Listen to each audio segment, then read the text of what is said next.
हमारे पास जो chapter number 1 है वो है मैट्रिसेस एंड डिटर्मिनेंट्स। तो हमने ये डिस्कस करना है कि ये जो मैट्रिसेस होती हैं और ये जो डिटर्मिनेंट्स होते हैं ये होते क्या हैं। तो फर्स्ट ऑफ ऑल तो हमने इसका इंट्रोडक्शन देखना है कि हमने देखना है इसके इंट्रोडक्शन में क्या क्या चीज़ें आती हैं। तो इसमें फ़र्स्ट ऑफ ऑल हमारे पास आइडिया गिवन है। तो ये जो हमारे पास मैट्रिसेस हैं या जो मैट्रिक्स हैं और डिटर्मिनेंट्स हैं, इसका जो आइडिया है वो किसने दिया था। इसका जो आइडिया देने वाले का नाम था वो था आर्थर केले। और ये जो आर्थर केले ये कौन था, ये एक इंग्लिश मैथमेटिशियन था। और इसने ये जो आइडिया दिया है मैट्रिसेस एंड डिटर्मिनेंट्स का, ये उसने दिया है 19th सेंचुरी में। और वो जो सन ऑफ ईयर था वो था 1858। तो ये तो उस मैथमेटिशियन के बारे में है या उस बंदे के बारे में है जिसने इसका इंट्रोडक्शन दिया था, मतलब जिसने इसकी बेस बनाई थी। नेक्स्ट हमारे पास आता है यूजेस। ये यूजेस ये कहाँ कहाँ यूज होती है। ये सबसे पहले तो मैथ में यूज़ होती है जो आप ऑलरेडी पढ़ रहे हैं।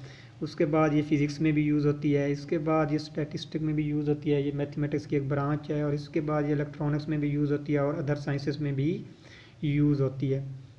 तो इसके बाद इसकी डेफिनेशन आती है। डेफिनेशन में हमारे पास लिखा हुआ है, ये मैट्रिक्स की डेफिनेशन है, rectangular array or formation of a collection of numbers of real number. Real number कौन से हैं, 0 1 2 3 4 5 एंड 7 एंड सो ऑन। और भी रियल नंबर्स हो सकते हैं। जब हम इन रियल नंबर को किसी स्क्वायर ब्रैकेट के अंदर इनक्लोज कर देते हैं, बंद कर देते हैं, तो ये एक मैट्रिक्स बन जाती है।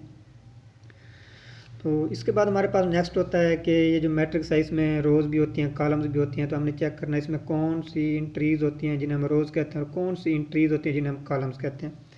तो ये जो आपको नज़र आ रही हैं, ये जो हॉरिजॉन्टल इंट्रीज़ हैं, हॉरिजॉन्टल इंट्रीज़ ये आपको नज़र आ रही हैं, इनको हम कहते हैं रोज़।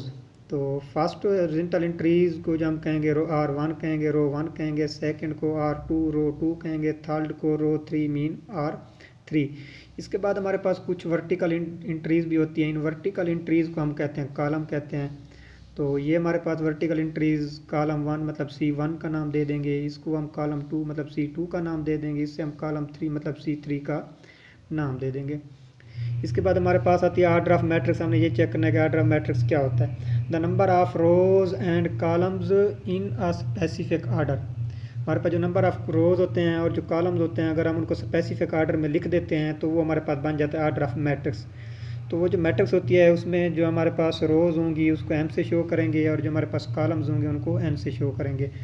तो फॉर एग्जांपल हमारे पास आर्डर ऑफ जो मैट्रिक्स है उसका जो फार्मूला बनता है वो बनता है M/N। तो हम कोई एक मैट्रिक्स ले लेते हैं, ये हमारे पास मैट्रिक्स N गिवन है, तो हम इसका आर्डर देखते हैं कि किस तरह इसका आर्डर फाइंड किया जाता है। तो फार्मूला लिखेंगे आर्डर ऑफ N मतलब order of matrix is equal to M/N। तो M नंबर ऑफ रोज़ हैं, चेक करें इसमें कितना नंबर ऑफ रोज़ हैं, 1 2 3। तो M की जगह हम 3 लिख देंगे, बाई वैसे लगा देंगे। फिर हम चेक करते हैं कि N है, N क्या है, नंबर ऑफ कॉलम है, ये कितना है 1 2 3। तो ये हमारे पास क्या हो जाएगा, नंबर ऑफ कॉलम है। ये हमारे पास रोज़ हैं और ये हमारे पास नंबर ऑफ कॉलम्स हैं। तो इसका जो आर्डर बनता है वो बनता है 3/3।